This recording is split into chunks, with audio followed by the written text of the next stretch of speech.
Ok, alors bonjour à tous. Bon Je appétit. prends le temps de vous faire cette vidéo parce que moi et Nedim, on arrête YouTube. Donc c'est un des streams aussi. C'est un message d'adieu, un petit message d'adieu qu'on a décidé de vous faire. Donc comme certains ont pu le voir ou peut-être compris, on va se retirer définitivement d'Internet en tant que figure publique. Et on fait plus partie du groupe Contrôle. On aurait voulu faire ça en live parce que là on fait ça en texto et tout. Genre c'est bizarre, on vous quitte par texto, genre c'est chelou. Mais Aïe aïe aïe. je pense que c'est le moyen le plus honnête et le plus clair que de faire ça par écrit ou en vidéo là, comme je suis en train de le faire pour parler au nom de moi et Nedim. Donc pour aller droit au but, moi et Nedim, les substances elles ont commencé à nous détruire physiquement et mentalement. Au cours des derniers mois, notre consommation d'opiacés elle a fait que augmenter. C'était abusé. On a été dépendant physiquement. Et ça a créé des épisodes de sommeil et de récupération de plus en plus longs. Ça a été un brouillard mental. Euh, c'était chaud. Je voyais Nedim, il dormait pas. Moi non plus, je dormais pas. C'était bizarre. On était bizarre un peu. Euh, on a eu de l'anxiété, des grosses phases d'anxiété quand on était sobre. On se sentait plus capable d'être performant, de gérer le projet, gérer les streams et tout. C'était pas facile, moi et Nedim. Donc vers la fin, on a commencé à coupler notre consommation avec des anxiolytiques pour essayer désespérément de trouver un sentiment de sérénité. Pardon, je m'exprime au nom de moi et Nedim, donc c'est pas facile de dire tout ça. Ça a été un cocktail extrêmement dangereux. On vous invite pas à reproduire ça. J'ai fait une OD avec Nedim. Au début, je voyais Nedim, il faisait une OD. J'étais en mode ouais, comme d'habitude, on rigolait, tu vois.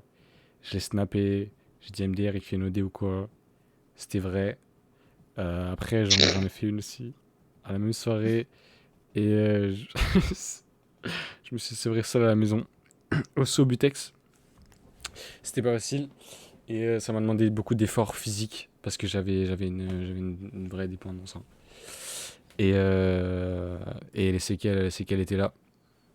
Donc, moi et Nedim, on avait déjà des problèmes d'insomnie préexistants qui se sont empirés. Et notre anxiété aussi, elle est montée en flèche. On a commencé à enchaîner des jours et des jours sans sommeil. C'était bizarre, comme je vous ai dit avec Nedim. Ça s'envoyait tout sans sommeil. On avait des épisodes de 72 heures sans dormir.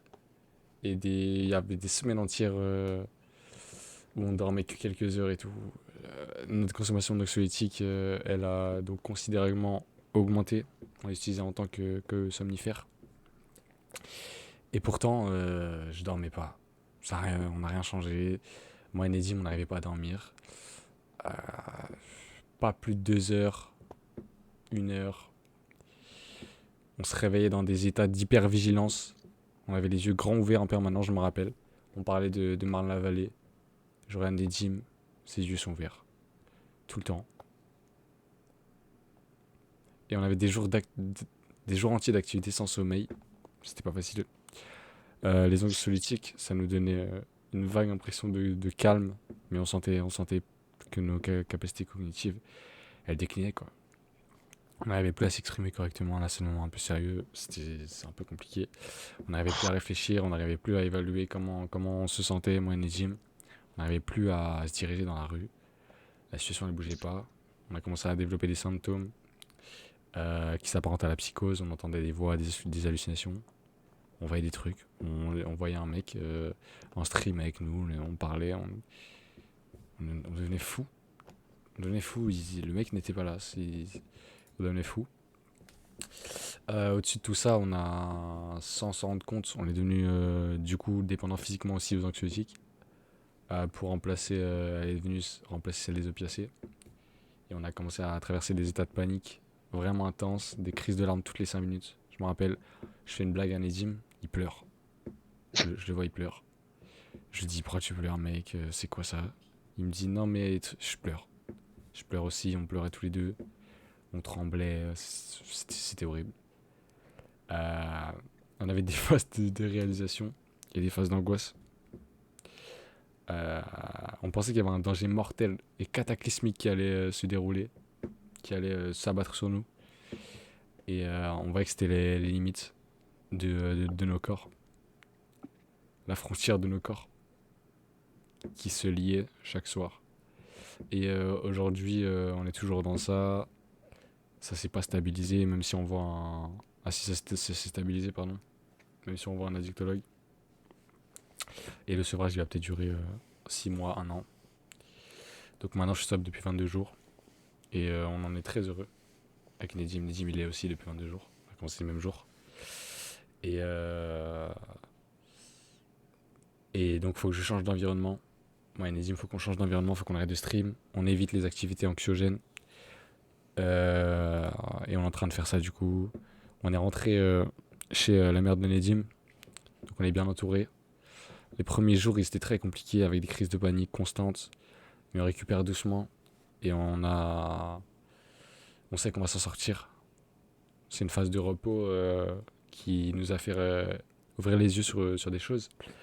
L'exposition publique, c'est pas fait pour tout le monde. C'est pas fait pour nous. La notoriété qu'on a eue, elle nous a créé un rapport de force avec les gens avec qui on essayait de nouer des relations saines. Il y avait un déséquilibre, c'était bizarre. C'est des dynamiques qui ont faussé nos relations, qui ont faussé nos façons d'entreprendre la vie.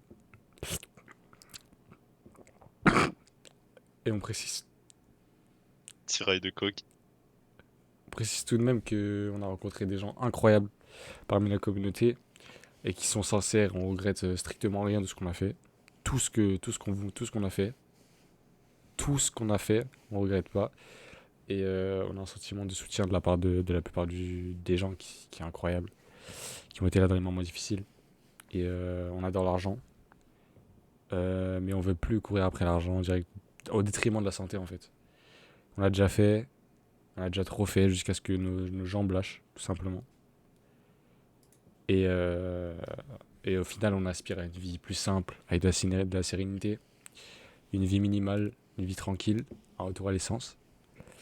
Et, euh, et donc on a décidé d'arrêter en fait tout simplement. On va peut-être sortir un EP, moi et Nedim, pour vous dire au revoir. Donc voilà, avec Nedim c'était pas facile. Il était au sol, il en pouvait plus. Moi je lui disais mais t'inquiète mec, je préfère toi à Slave. Mais ça l'a pas aidé. Après c'est moi qui est tombé quoi. Donc voilà, on espère que ça aura pu euh, vous éclairer en fait sur pourquoi Slave va stream tout seul maintenant. Euh, on était un trio incroyable, moi, Nedim et Slave. Malheureusement, c'est fini pour moi et Nedim, et donc voilà, on vous laisse sur ça.